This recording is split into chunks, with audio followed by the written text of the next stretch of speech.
Yo, what's good, YouTube? Today I'm bringing you guys a Resto Shaman overview, kind of a guide, go into more of a discussion and a little bit more details onto how Resto Shaman is going to be looking moving forward into Shadowlands. Be sure to follow me on twitch.tv/Jdtre. If you'd like my UI and my weak ores, go to my Twitch channel, follow, go in the chat box, type !UI, and from there you'll be able to get the links to all of my Elvui profile exports and all of my weak ore exports. For the most part, our core mechanics are going to be the same. We do have some nice synergies and interactions with the new systems coming into Shadowlands. I do want to say that this information is not final. This is not going to be the say all be all, but I do want to give you guys more of like what we're looking like going forward, how we're going to be looking going into Shadowlands, and just kind of give you guys an update on where we're at in the whole beta cycle. The Shadowlands did get delayed, so that's kind of good, for the most part, and the fact that they can still deal with a lot of these bugs, a lot of these tunings, covenants, getting them more closer together, stuff like that. That's kind of what we have in this video. I do want to say thank you guys so much for the support on the last video. The comments were great. You guys really showed that you guys enjoyed that content, and I plan to do more content like that as we start to get closer into Shadowlands. And when we're specifically in Shadowlands, especially, I do want to have, when we get our kills, when we're going into Raid, Heroic, Mythic, I do want to put those videos out there. We're going to be having guides, we're going to be having healer talks, how Resto Shaman specifically is going to be looking, but I play a bunch of other healers too, so we'll have a bunch more discussions on other healers. If you guys, want to come in and check the video, if you don't main Resto Shaman, I will have other healers to talk about as well. So let's kind of get started on this guide. For the most part, our talents didn't get changed too much. This first row, the 15 row, we did recently, as of like last build, we got a torrent nerf. We weren't really playing torrent anyways, but we did get like a big Riptide buff, so I think that's why they ended up nerfing torrent from 30% to 20% to kind of offset that. If they would have kept torrent in there, possibly that would have been like a really big like buff to Riptide, and then torrent at 30%, that would have just like been giga torrent healing. Giga Riptide healing. Undulation still has the same spot. I see it being really good in like Mythic Plus, stuff like that, where you're casting a lot of healing waves, healing surges, stuff like that. It's just a passive ability that, every third healing wave or healing surge is an additional 50%. It's nice. Unleash Life is the go-to right now, still has been in BFA and still is kind of now too. It's just so versatile as a talent. It gives you that much more capability to choose what abilities you want it on. If I want to buff a chain heal, if I want to buff a surge, if I want to buff a Riptide, healing wave, any of those buttons, I can buff that, and it's just a really good on-demand like quick heal that can kind of help you like catch back up if you are falling behind, let's say on a tank. It's a good Unleash Life Riptide. That's like a good like 2 globals that can kind of catch you back up if you're a little bit behind. In the 25 row, you'll see it's still the same. They did add a Surge of Earth, adds no gameplay to us, does not help, it's really bad, do not use it until they buff it by like 300% or something crazy like that. But even then, Echo of Elements is just way too good of an ability, or too good of a talent that just adds 2 charges to our Cloud Burst, our Riptide, and our Lava Burst. It's hard to live without Echo of Elements. 35 is probably our best utility row. I would say like one of the best utility rows like any healer has. This is really good for specific situations, specifically in Raid too. Ankh Totem still has that same presence where, if we want to sacrifice somebody in a Raid fight, just buff the rest of the Raid with 10%, like a shout over the duration of time, just in case we're getting through a hard part. We don't know if someone might die or not. Put it on the ground, call it a day. This is just a really good totem. Earthen Wall Totem's still really good. It actually feels really good since in Castle Nathra we're all going to be stacked a lot for most of the fights. Majority of the fights you actually are in a pretty close proximity, so I can see a lot of value from Earthen Wall Totem. Ancestral Vigor is still really good. I've been using it recently in Mythic Plus, but it's going to be really good if there's going to be super bursty fights and you want to just buff your whole raid up with 10% extra healing for 10 seconds. That's super good. This whole 35 talent row is going to be versatile throughout the entire tier, I see. Use whichever situation that it comes, you can use either one of these and you'll do really well. 45, it's going to be between Cloudburst and Flash Flood. Downpour does not really seem to have, has not gotten any love from Blizzard. They have not done much in terms of Downpour. It's still the same, still serves the same niche, still, same healing. It doesn't really do much for us in terms of our kit. We already have a lot of like stacked AoE healing. We don't really need another button for that.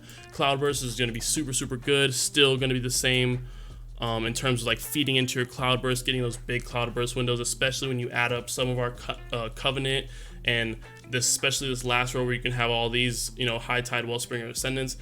All these buttons are going to be able to feed into this Cloudburst and add more burst healing. Flash Flood could be good in terms of gaining that healing stream totem, but then also getting the reduced healing cast time. The reduced cast time on like whenever you consume a tidal wave is going to be really nice, especially for like the Necrolord Covenant. If you want to, I could see that kind of that Flash Flood build coming into play when we're pressing healing wave a lot of the time. You see what I'm saying?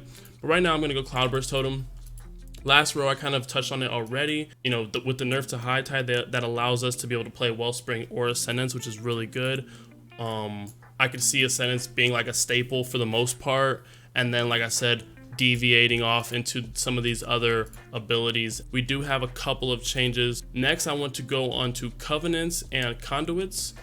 Right now, I'm the Necrolord Covenant, and currently right now, there isn't like, there's a tier list, but it's not really like I said, it's not set in stone. They're doing a lot of changing and balances. Right now, I really want to say that with the nerf to Necrolord, what it'll do is, what they ended up doing is they nerfed it from 100% replication to 60% now. So it's a 40% nerf, and they also kind of nerfed Healing Wave and Chain Heal. So they did do some nerf to like pretty much, it feels like Necrolord Covenant. But for the most part, Necrolord was pretty much so like ahead in terms of just raw throughput that it kind of puts it a little bit down, but it puts it more in line now with Venthyr as our like second Covenant that we could possibly be playing. And for most people, I could see most people wanting to play Venthyr simply because it does add that extra like DPS factor for you if you do plan to do like Mythic Plus, PvP, stuff like that. Venthyr is going to be really good for that. So I'll kind of go into our Covenant right now. This is where a lot of the synergies are going to be coming into play for Resto Shaman and how it's going to add some differences between Resto Shaman and Shadowlands versus Resto Shaman and BFA. So the general, right now I'm a Necrolord Covenant. As of right now, Necrolord just has a lot of positives to it that not the other covenants will the other covenants won't necessarily have those type of pros that the Necrolord Covenant has. For example, a lot of our gameplay synergizes around Riptide and Healing Wave. These are two very mana efficient spells, and I personally feel like when you're playing Necrolord, you kind of play a little bit more mana efficient as opposed to playing some of the other covenants. Will kind of get you back into that mindset of like, you'll still Riptide a lot, you'll still Healing Wave a good bit, but it'll get you more into that like chain heal mindset of like AoE, because your gameplay isn't around quote unquote Riptide Healing Wave per se, if you see what I'm saying. So that's kind of how I see it. But we'll go into Necrolord really quick. We'll talk about it. Fleshcraft is going to be your general ability. This is just another defensive. It's super good. I like it. Depending on who you have, Emily, I'm pretty sure will give you the ability to actually move. Yeah, Emily will actually give you the ability to actually move while you Fleshcraft. So that'll be really nice to have that. And then our actual Necrolord ability is going to be Primordial Wave. Now, Primordial Wave is probably the only ability I would say that really changes our gameplay as a Resto Shaman. Venthyr is just going to be like a click and go button. You'll just press red chain heal and call it a day. Vesper has some interaction with it. You'll put the totem down. You'll have to, click your 6 globals in terms of 3 HPS and then 3 DPS. That does have some like interaction and synergies in terms of gameplay change. And then Night Fate doesn't really have much either. You just literally put it on the ground, channel it, then you click it again to heal. Not too much in terms of gameplay changing, but Primordial Wave does have a lot of gameplay changing, and I think this is the one that really is attracting a lot of shamans to go towards. Like I said, it does have that change in gameplay. So pretty much how you're gonna play around Primordial Wave, for the most part, what it does is when you choose a target, it'll apply a Riptide to that target, and then after you click Primordial Wave, your next healing wave will also hit all the targets affected by your Riptide for 60% of the normal healing. That's the new change that they just put in. It was a nerf, so it's now 60%. So, like I said, this will be a very mana efficient build.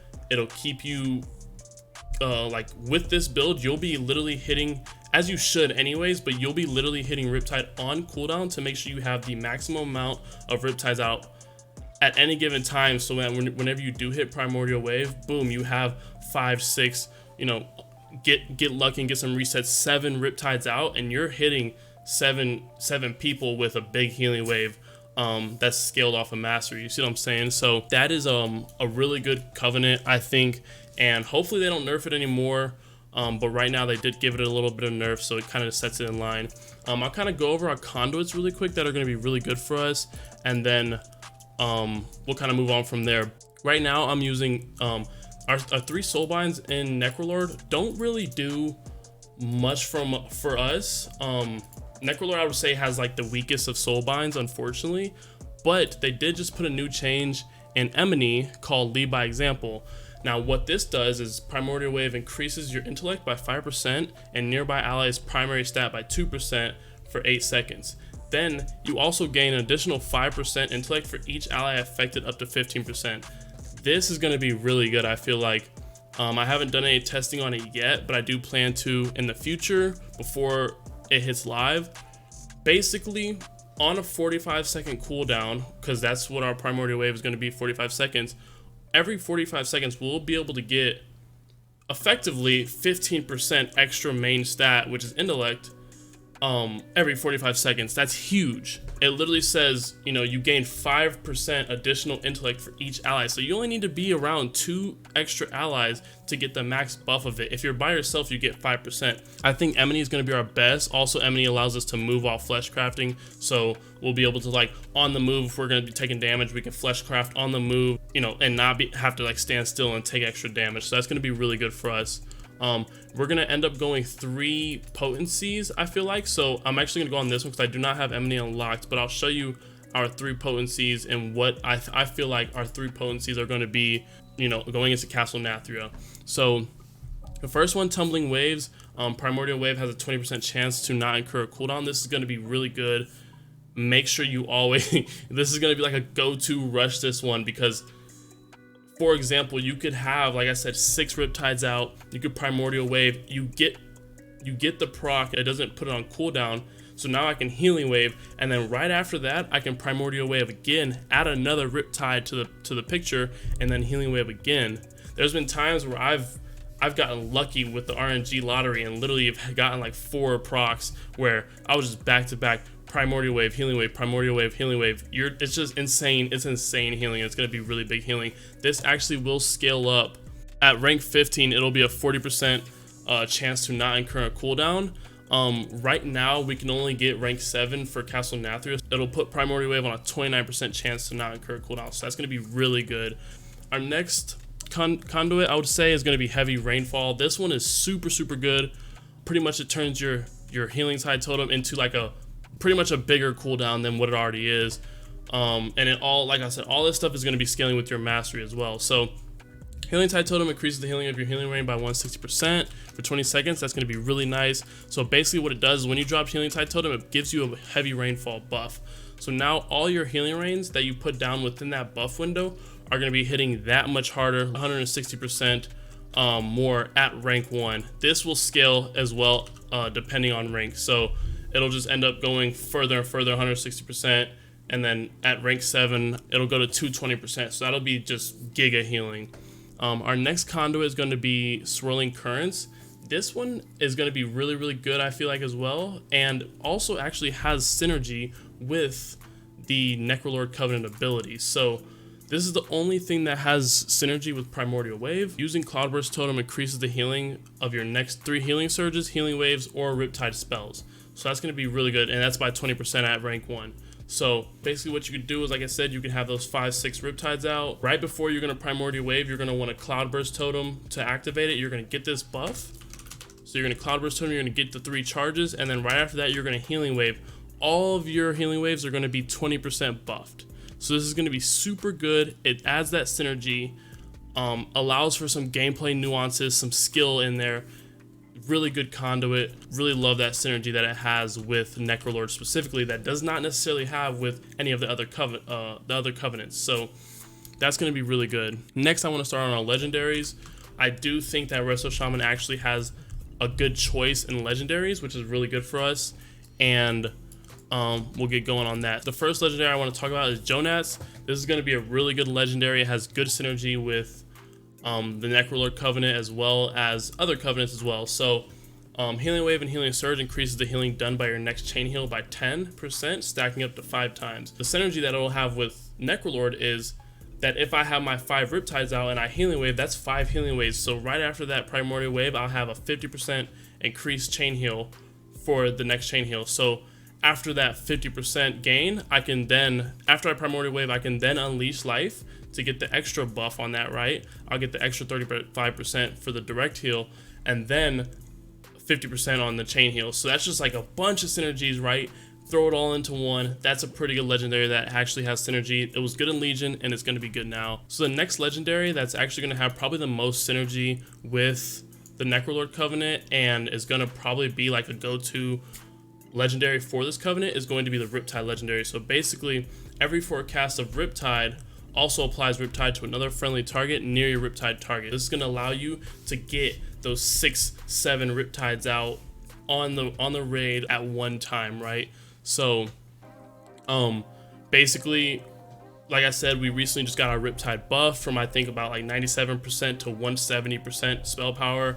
So Riptide hits really, really hard as is, and to just get an extra free Riptide going out is just going to add so much more HPS, and then also allow for that extra person to get cleaved by the Primordial Wave heal. So this is going to be a really good Legendary. I'm pretty sure this is going to be like the go-to Legendary if you're playing Necrolord. The other one that I haven't talked about yet is going to be the Manatide Totem one. So this is actually a pretty good one too. It now turns our Manatide Totem into a raid cooldown. So whenever you put Manatide Totem down, it reduces your chain heal and your Healing Wave by 50%. This is going to be super good. It's going to allow for you to have, like I said, that extra cooldown. In this part of the video, I wanted to go over, just like a recap and a discussion as to, a little bit more detail on how we're looking at Castle Nathria and even more so into Shadowlands as a whole. What I will say is we're going into this expansion much better than we were going into BFA. And to BFA, it was pretty much like a bumpy road throughout the entirety of BFA. Uldir, we weren't really that good. Didn't really have a lot of a place in Uldir.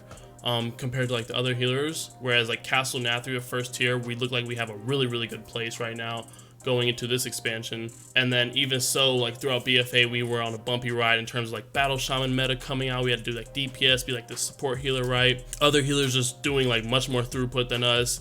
Rate, spread fights. You have fights like Fetid, you have fights like Il'gynoth where we don't really fit, like it doesn't fit our kit like at all in any way, shape, or form. We can't chain heal, stuff like that, right? Right now, I do not see any of that situation going on from all the Castle Nathria testing.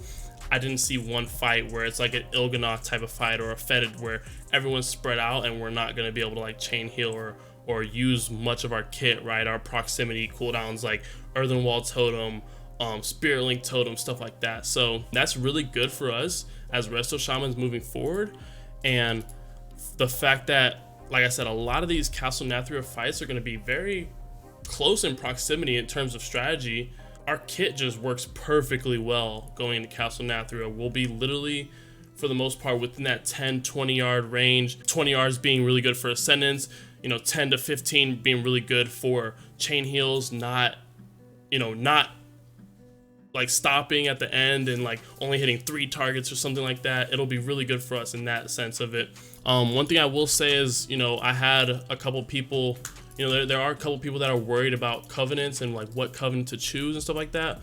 One thing I will say is Resto Shaman has one of the most balanced, one of the better balanced covenant like selections than all the other classes, I will say, or all the other specs.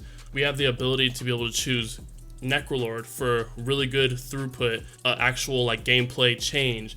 we have the ability to choose Venthyr for like a click and go button, but it also has that DPS component where it hits 5 targets. So in 80 AoE scenarios, it'll do really good damage. Also is what people can factor in depending on what content they're doing. If they don't want to just focus on raiding only and only focus on the healing aspect of things, which is what Necrolord is going to give you, good healing, really good healing in Mythic Plus, good spot healing, good spread cleave, right? You can still play Red Chain Heal in Venthyr Covenant and do really well over there too, right? Vesper Totem and Kyrian, pretty good, right? It's not as good as Venthyr and Necrolord right now. It just got recently nerfed, so it's not going to be as high on the totem pole, but it's still a good choice. And if you like their Soulbinds, if you like their Transmog, whatever the case may be, you can still play Kyrian and do pretty well, right? The only restrictions are the restrictions of the totem and the globals that it might take to be able to activate the totem and get it fully out. The ability to move it off the GCD is really good, and I do think that if Nightfey was good for Resto Shaman, it would actually be a really good thing for us, right? Getting Soul Shape, the ability to have that blink, the ability to have that movement, that's kind of what we're missing in our kit is, you know, we lost Gust of Wind from Legion. We have Goblin Jump now, we can take that, but the ability to like just get out of like sticky situations, Nightfey actually fits that, but the actual Nightfey ability is just really bad for us because it does little, it got nerfed on damage, so but it does negligible healing, like literally not even like a Riptide worth of healing. So I will say that's kind of like how our covenants are looking right now. It's even with the changes to Necrolord and the nerfs, I think that Necrolord is still going to be the go-to talent as of right now in this build. So, you know, that's kind of my discussion or my thoughts on the covenants. And like I said, you can choose as you wish in terms of those 3 covenant choices. If you want the most optimal, the best situation, it's going to probably be Necrolord Venthyr. Alright guys, so I'll kind of wrap up this video from here. You know, like I said, I really want to thank you guys for the support on the last video. It actually did much better than I thought it was going to do. I just kind of was putting in a video out there to kind of see, and you guys responded really well. A lot of comments, a lot of likes, really appreciate that. Do that again, man. Comment on this video. We can have a discussion. Like I said, this is not the final form of Resto Shaman going into Shadowlands, but it's more of like an update on where we're at and how we're looking moving forward going into Shadowlands. So, you know, be sure to like, comment, subscribe. Let's keep getting this channel moving forward. Let's keep trending up if we can. Like I said, I do plan on putting up much more content out there, much more, you know, many more videos in terms of like healers and what, you know, how we're going to be looking going into Shadowlands, what we're going to do once we're in Shadowlands, how we're looking on these raid fights, what we're doing. I want this channel to evolve into something much more than just guides and like tier rankings, right? I want this to be, you know, a hub for healer cooldowns, healer assignments, stuff like that. Raid and Mythic Plus is like the content I do a lot, right? So I do plan on having much more videos on raiding, much more videos on PV, on Mythic Plus, and where, you know, specifically Resto Shaman is going to be looking in those 2 sets of content. But like I said, I will be playing other healers and getting other healers into the mix where, you know, we'll be able to have perspectives on this channel in terms of how they're looking, what they're doing, some of their pros and cons, their niches, and go forward from there.